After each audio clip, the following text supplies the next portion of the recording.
Hey guys, it's Dean Soto from Freedom in 5 Minutes, and today we're going to talk about the 3 types of business automation. The 3 types of business automation, and usually when people think of any type of automating in their business, they think about the first, but it's actually the weakest out of all of them.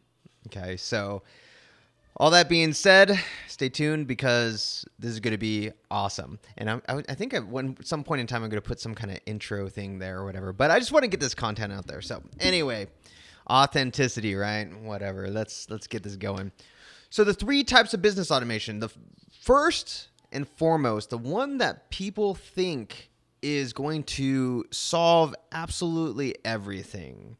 The one that they go, oh man, if I could just get that one thing that's going to solve this problem, I'm done. It's good. We're good. I can automate. I can scale my business. I can go sell my business. I can do all that stuff.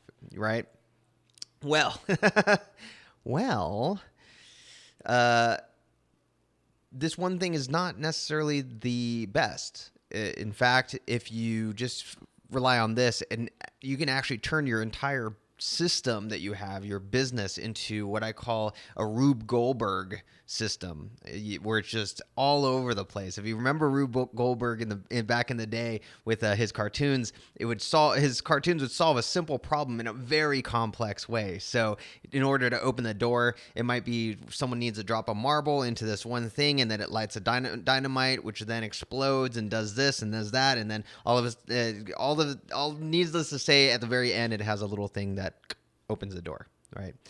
So the very first thing is technical automation. Okay, technical automation. What is that? Technical automation is your software. So a lot of people think, oh, if I get Infusionsoft, I'll be able to automate my business. I'll be able to scale. I'll be able to go and have freedom and go and do whatever it is I want.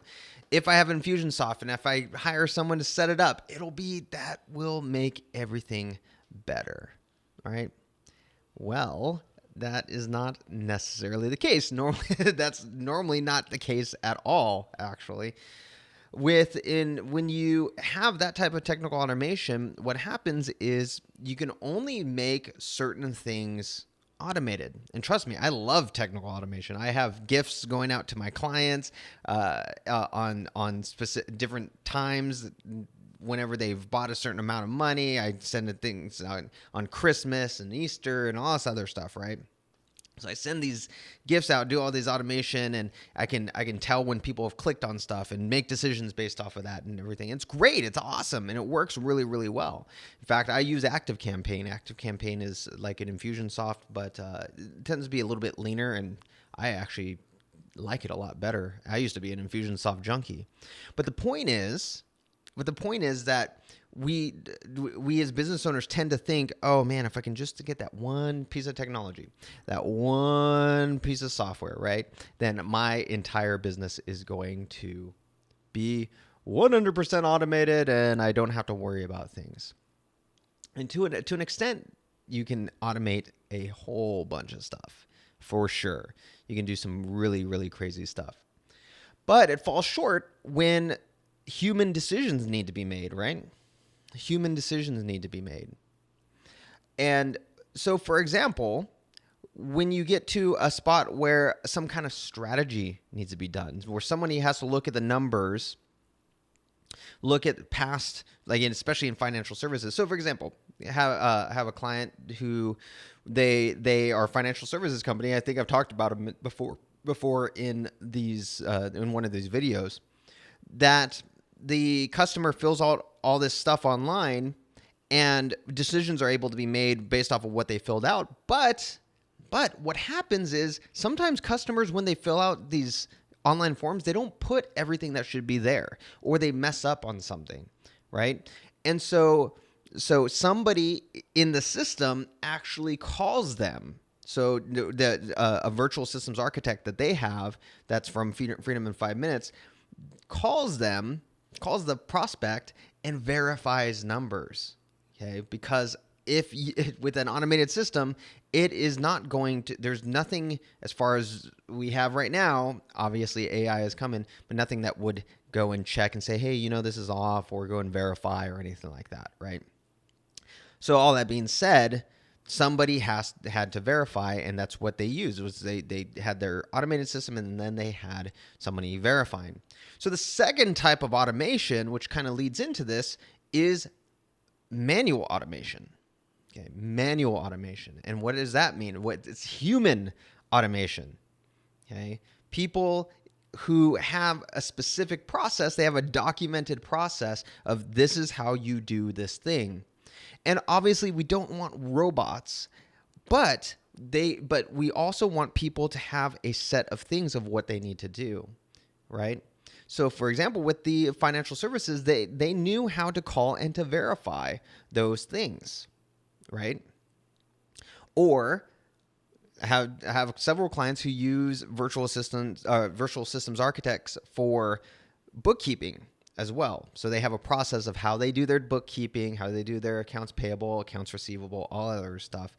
And from that process, they're able to have that human automation, but at the same time, they're also able to utilize technical automation through QuickBooks Online, because QuickBooks Online will allow you to categorize certain things, set certain rules, and so on and so forth, which leads to the third type of automation, which is you have to have all three, but the third type of automation is really the merging of the two, which is called hybrid automation. Hybrid automation, where you're not just relying on humans, you're not just relying on technical, but you're merging the human and technical aspect of automation, which ends up being a beautiful, beautiful, beautiful thing. So for example, with ActiveCampaign, you can have it to where a survey goes out once somebody becomes a client. If they say the survey is like a net promoter score type thing, right? Where it's a 1 through 10. 1 through 10 on a scale of 1 to 10, 10 being the highest. How would you rate your experience so far with our company? If they give a 9 or 10, great. Send them something to get a video testimonial, and then also send them an automated thing, right? An automated automated gift basket or something like that. If they answer say 6 through 8, then then don't send them a testimonial thing, but send them a gift basket, and also offer them like a free 1-hour strategy session. If it's 6 or below, which means they really don't like what's going on, they really aren't too thrilled about it, then boom, have somebody call. Tag them, automate the tagging to say, hey, you need to call this person. This person needs to be called because they've said that it's a much lower score than what it should be, right? So there's that hybrid right there. You have the technical, but then you have the hybrid, right? Or if they don't answer the technical, if they don't even answer the net promoter score thing, have them call anyway. Because that you can say, hey, if the person doesn't answer, then give them a call, see what it is, and do it for them, right? There's that hybrid right there. And it becomes really, really, really powerful because you have the technical on one end that's always going to do every single time, do the exact same thing. It's going to do what it's supposed to do. But then you have the manual with their process, and that's doing what it's supposed to do. Human-wise, you're going to have some errors there just because it's human, but you have a documented process where they're following it, and they both merge together to be a seamless system that constantly is doing what actually needs to be done, right? So the three, you have the technical, which by far is the least flexible and is going to fail you at some point in time. It's never going to be where you're never going to have it. It's just never going to be where you can have that one solution. I shouldn't say never. As things go, and we get better AI and everything like that, there might be a better solution, a one-size-fits-all solution. But for now, right now, there's not, right? So you have the technical, which will fail you at some point in time. It will fail in some fashion or another. You have the manual that if you just had that, it's going to fail you too. It's going to fail you too because of human error and just overwhelming them with all of these different things. Imagine if all you had was documented processes and nothing was automated at all technically. It becomes really, really overwhelming. You'd have to hire more people. It's just the way it is.